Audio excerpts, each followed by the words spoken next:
ঠিক হবে আগামীর বাংলাদেশের রাজনৈতিক সংস্কৃতি কি হবে। মাসল পলিটিক্স চলবে না, চাঁদাবাজির রাজনীতি চলবে না, টেন্ডারবাজির রাজনীতি চলবে না, নতুন বাংলাদেশে ফাও কাওয়ার রাজনীতি চলবে না। সময়ের ইনসাফ ভিত্তিক বাংলাদেশ বিনির্মাণ করা এখন আমাদের মূল দায়িত্ব হবে। শহীদদের আকাঙ্ক্ষার আলোকে এই নতুন বাংলাদেশ বিনির্মাণ করা। এখন নতুন বাংলাদেশের রাজনীতি হবে ওয়েলফেয়ার এন্ড পলিটিক্স সেন্ট্রিক রাজনীতি। নতুন বাংলাদেশে মাসল পলিটিক্স চলবে না, চাঁদাবাজির রাজনীতি চলবে না, টেন্ডারবাজির রাজনীতি চলবে না, নতুন বাংলাদেশে ফাও কাওয়ার রাজনীতি চলবে না। তারা ফেসিবাদী রাজনীতি, সে দিল্লির বয়ান, ফেসিবাদী বয়ান, মুজিববাদী যে বয়ান আছে, সে বয়ান যারা আবার ফিরে নিয়ে আসতে চাইবে, বাংলাদেশে ফেসিবাদের যে পরিণতি হয়েছিল তার চাইতে খারাপ পরিণতি আপনাদের হবে। আমরা সবাইকে অনুরোধ করব, বাংলাদেশের সকল রাজনৈতিক দল, ছাত্র সংগঠন জুলাইয়ের আকাঙ্ক্ষাকে ধারণ করার জন্য, শহীদরা যে জন্য জীবন দিয়েছে সে আকাঙ্ক্ষাকে যেন আমরা ধারণ করি। আমরা সবাইকে শ্রদ্ধার সাথে বলবো, যারা প্রবীণ রাজনীতিবিদ আছে, আমাদের কাছে মনে হচ্ছে আপনারা জুলাইয়ের আকাঙ্ক্ষাকে ধারণ করছেন না। আপনাদের মধ্যে আমরা দাম্ভিকতা দেখতে পাচ্ছি। আজকে যে নতুন বাংলাদেশ পেয়েছেন, সেই বাংলাদেশ আমাদের শহীদদের আত্মত্যাগের মাধ্যমে এসেছে। সুতরাং শহীদদের যে প্রত্যাশা, শহীদ পরিবারের যে প্রত্যাশা, নতুন বাংলাদেশের সবার যে প্রত্যাশা, সেই প্রত্যাশার কথাগুলো যেন আমরা ভুলে না যাই। আমরা সবাইকে অনুরোধ করব, আজকে আমরা দেখতে পেয়েছি বিগত ফেসিবাদী আমলে একটা দল সবসময় মুক্তিযুদ্ধ ইন্ডাস্ট্রি দিয়ে সবসময় ফ্রেমিং করত, শাহবাগ কায়েম করার মাধ্যমে বাংলাদেশে ফেসিবাদ কায়েম করেছিল।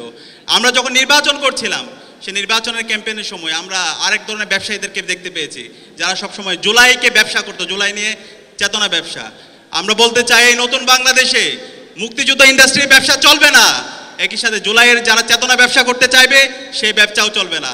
জুলাইয়ের আকাঙ্ক্ষাকে ধারণ করে যারা নতুন বাংলাদেশ বিনির্মাণ করতে চাইবে সেই ব্যবসা, সেই রাজনীতিই চলবে। আমি সবাইকে অনুরোধ করব, জুলাইয়ের আকাঙ্ক্ষাকে ধারণ করুন।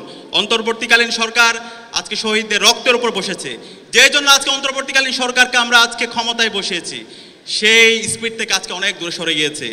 আজকে অন্তর্বর্তীকালীন সরকারের প্রধান এবং প্রথম কাজ ছিল জুলাইয়ের শহীদদের আকাঙ্ক্ষাকে ধারণ করে খুনি হাসিনা এবং তার দোসরদের বিচারের আওতায় নিয়ে আসা। কিন্তু আজকে 1.5 বছর হয়ে গেল, খুনি হাসিনা এবং তার দোসরদের বিরুদ্ধে একটি রায় পর্যন্ত এখন দিতে পারে নাই। একই সাথে অন্তর্বর্তীকালীন সরকারের দায়িত্ব ছিল আজকে আমাদের যে ফেসিবাদী কাঠামো আছে, সেই ফেসিবাদী কাঠামোকে চুরমার করে দেওয়া এবং নতুন রাজনৈতিক সংস্কৃতি বিনির্মাণ করা।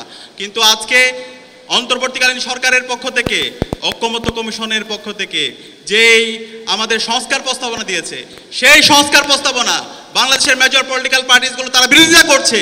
আমরা হুঁশিয়ার করতে চাই, আপনারা যদি সাবধান না হন, আপনারা যদি সেই ওল্ড ফ্যাশন পলিটিক্স করতে চান, তাহলে আপনাদের পরিণতি খুব খারাপ হবে। সংস্কারের যে প্রস্তাবনা এসেছে, রাষ্ট্র সংস্কারের যে প্রস্তাবনা এসেছে, সেই সকল প্রস্তাবনা ঠিক করবে জনগণ, গণভোটের মাধ্যমে ঠিক হবে আগামীর বাংলাদেশের রাজনৈতিক সংস্কৃতি কি হবে। যদি নোটিশ দেন, আপনারা যদি ভেটো দেন, তাহলে বাংলাদেশে ফেসিবাদের যে পরিণতি হয়েছিল তার চাইতে খারাপ আপনাদের হবে। আমি সকল রাজনৈতিক দলকে এবং সকল ছাত্র সংগঠনকে অনুরোধ করব, এখনো সময় আমাদের ন্যাশন বিল্ডিং এর জন্য। বাংলাদেশ রাষ্ট্রের আজকে 54 বছর আমরা এত রক্ত দেওয়ার পরও, ঐতিহাসিক সুযোগ পাওয়ার পরও আমাদের বাংলাদেশকে যদি আমরা বিনির্মাণ করতে না পারি, তাহলে আমাদের এই শহীদরা আমাদেরকে ক্ষমা করবে না।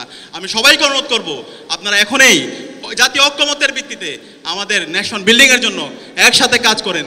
যে সংস্কার প্রস্তাবনাগুলো এসেছে রাষ্ট্র সংস্কারের জন্য, ফেসিবাদের যে অবদানগুলো আছে সেগুলোকে সমূল উৎপাদন করার জন্য সবাই ঐক্যবদ্ধভাবে কাজ করি।